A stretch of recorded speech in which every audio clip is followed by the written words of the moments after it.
তীব্র তাপদাহে অতিষ্ঠ জনজীবন। চুয়াডাঙ্গা থেকে এ বিষয়ে আরো জানিয়েছেন প্রতিনিধি রফিক রহমান। চলছে অতি তীব্র তাপদাহ। গত 10 দিন ধরে মৃদু মাঝারি তীব্র থেকে এখন অতি তীব্র তাপদাহ চলছে।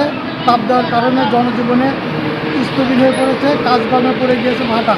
গতকাল থেকে এতটাই বাতাসের আর্দ্রতা বেড়ে গেছে যে প্রচণ্ড গরম অনুভূতি হচ্ছে। চুয়াডাঙ্গাতে দুর্যোগ ব্যবস্থাপনা কমিটির সভা অনুষ্ঠিত হয়েছে। এই গরম থেকে কিভাবে রক্ষা করা যায় সেই নিয়ে একটা সভা অনুষ্ঠিত হয়েছে ডিসি সম্মেলন কক্ষে। তাতে মানুষ এবং প্রাণীকুলকে রক্ষা করার নিয়ে আলোচনা হয়েছে। আলোচনায় উঠে এসেছে তাপ থেকে রক্ষা করতে ছায়াযুক্ত স্থানে থাকতে বলছে।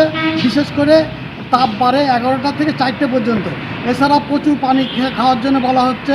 বর্ষা মৌসুমে 1 লক্ষ গাছ চুয়াডাঙ্গাতে লাগানো হবে, এই ধরনের সিদ্ধান্ত হয়েছে। আবহাওয়া অফিসের ভারপ্রাপ্ত কর্মকর্তা জামিনুল ইসলাম সাথে কথা হয়েছে।